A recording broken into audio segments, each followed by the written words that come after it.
Today I'm back working on the 924 turbo. I was checking this thing over, getting it ready for inspection. I'm pretty much done, but when I was checking all the wheels for play, I noticed this in the front wheels. It's a pretty substantial amount of play and will definitely not pass inspection. So when I started poking around as to what the reason for this play could be, I first thought it was actual play in the steering rack itself. A lot of people in online forums said theirs were completely blown out, but then I decided to look at actually what makes up the steering rack. So we've got the steering control arms right here, and you can see on the new ones that I had to order is this ball joint right here on the part that actually screws on. So I poked my finger through this boot, the little ball joint, and then moved the tire back and forth to see if the rack itself was moving at all, and if the play was in the rack, or if the play was right there in the ball joint. That was my suspicion. So over here I actually already took it off. It's not as dramatic on this side, but if you look closely to where the ball joint is, this play, it comes from the outside, and the steering rack doesn't move at all. That means the steering rack itself is tight, there's no issues there, and all the play is coming from there. It's the exact same on the other side. Up here as well, if I move this, there's absolutely no play in the steering rack itself. So that's really good news.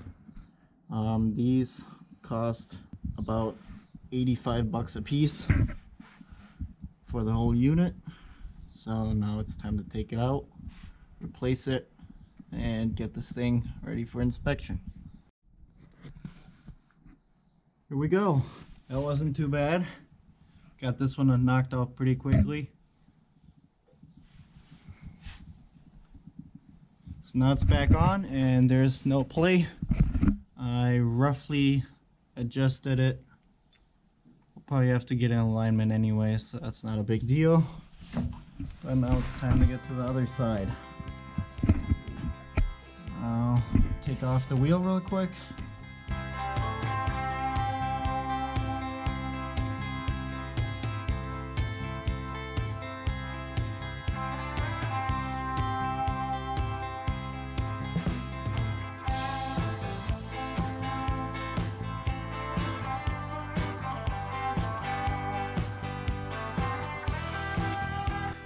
Okay, so here's the actual issue. I already showed it down at the bottom, but this is the old rod. This is how it's supposed to be in this ball joint. I can barely move it. It's pretty tight in there. There's certainly zero slack in there. And this is the old one. This one is completely messed up, and this is the actual play. And that over the entire wheel actually exaggerates it even more, and that caused a good, like, almost an inch of play. So yeah, let's get to it. Let's get the second side knocked out. So first I'm going to get this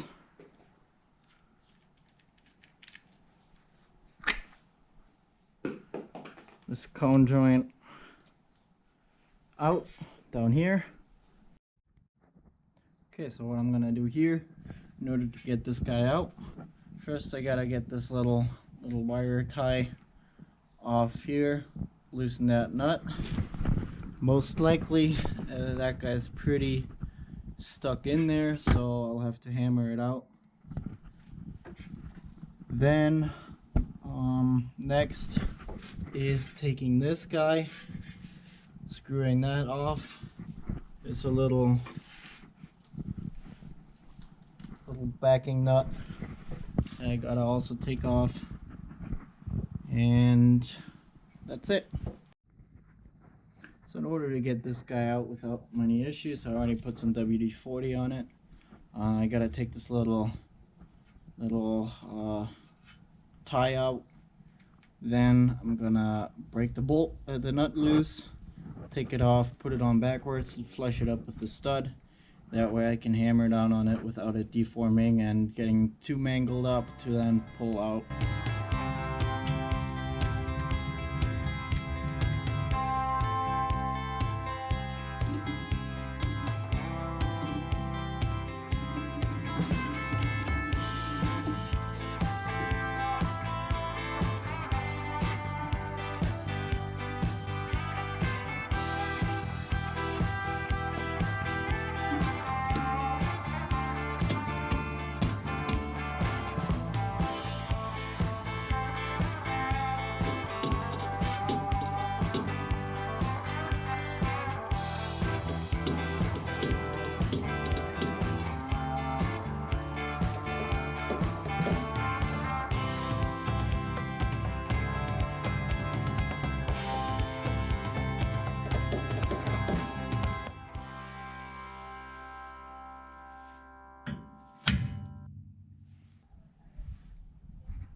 There we go. Finally came loose. Now I can just take it off.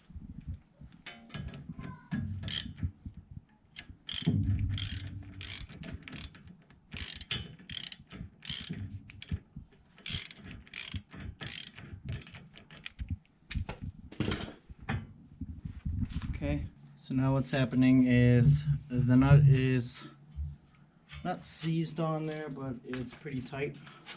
So it's not seized, but through all the hammering, I'm guessing it deformed a little bit, so now it's pretty tight. So now what I'm gonna do is try and hammer that shaft back into place a little bit, just so the cone shape will cause enough friction to hold the shaft in place so it doesn't keep spinning when I try to take that nut off.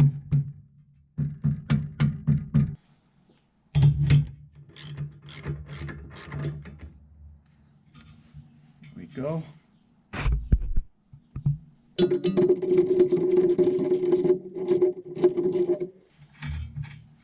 Now this guy's off, and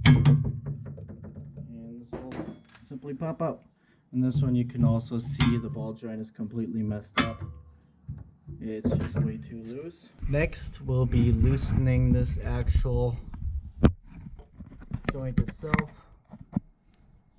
Right here. Fortunately, I don't have a wrench big enough, but I do for the backing nut. The little backing nut that's on here. That one is, in this case, close enough to 11/16, so I can screw it off.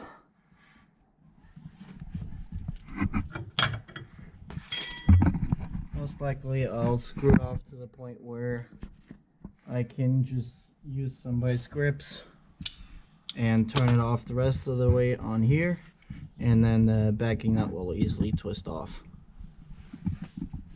But yeah, you can see, and also here, the plate right there. This thing was also blown out. Can't really remember where, but it was. Oh, right here. So I got some for those as well. Got a couple new ones. The other side already has it on.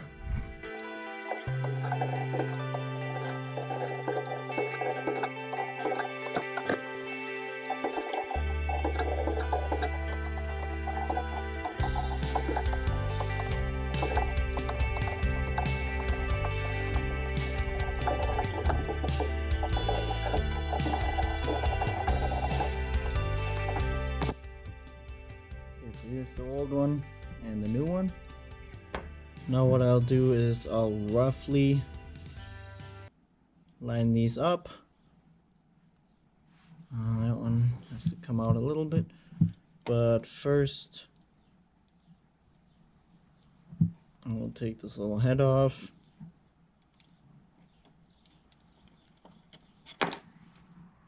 And put this on. smaller end is gonna go this side, is gonna go on here.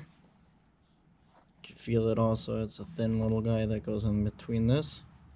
And this guy is going on the actual steering rack itself. Now get this guy back on. Set a little bit longer. Let's compare.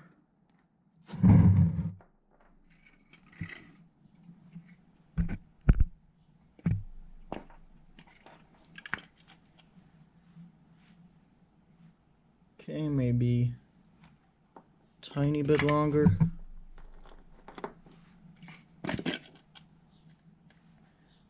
I'll need an alignment anyways, and fine adjustments are really easy to do on the car, but I don't want it to be completely off.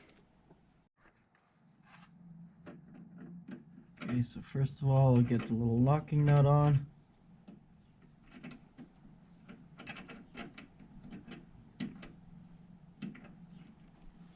Okay, now this guy.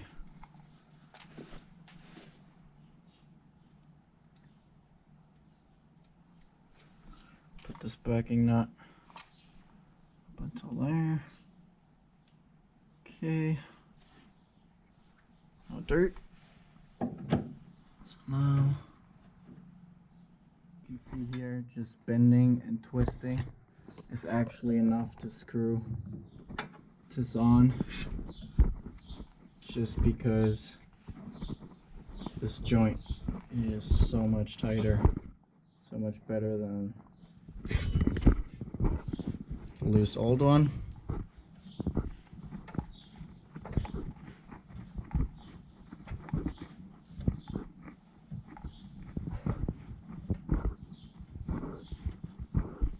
Okay,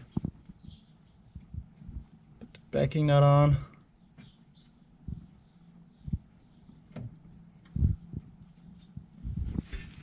Alright, so now I'm going to actually tighten that. Tighten this whole thing up, and then I'm going to put this joint back together. So now to put this thing in, this is obviously a cone shape and it's not hard mounted in there, so it can spin if there's enough friction. So what you want to do in order to prevent it from spinning is ideally I'd have a second nut that has the same thread size and pitch that I can put on top here, right here, in order to draw the whole thing up and into place, then take off the nut and put on this little locking nut that came with it. But in this case I don't have one that fits, so I'm going to just hammer it in place with a mallet. Now this here is already a Teflon locking nut, but I'm still gonna put on just a little bit of thread locker, just to make sure that guy doesn't come loose.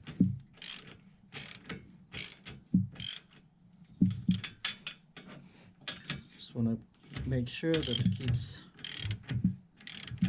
drawing it up. Good ass. Not sure.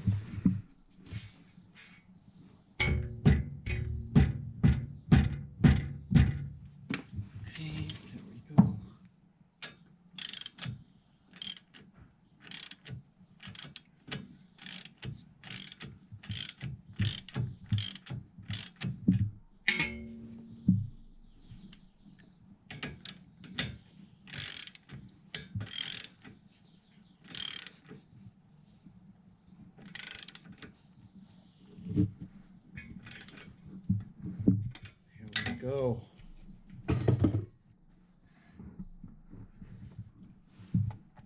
Okay. This is that. This guy's on, that guy's on. Now the only thing I still have to do is get the little dust cover on there and put a couple of zip ties around them to make sure they don't come off real easy. I don't have the little metal ties right now, so zip ties will do, and I'll touch that up once I have some laying around. This is back on. It took a little bit more convincing than the other side did, but it's done. This over here, done as well. So now I'll straighten out the steering wheel and then just adjust right here until it's about straight. The rest, the alignment guy can do. This is about perfect, at least as far as I can tell with my eyes. So now, I'll just tighten this guy up. There we go, now it's time to put the wheels back on.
Okay, so now the most important thing is no play. Tiny bit of play in the wheel bearing, but nothing major. And on the other side, nothing. Great. Well done, successful. Now it's time to get this thing off the jack. It's actually balancing right now.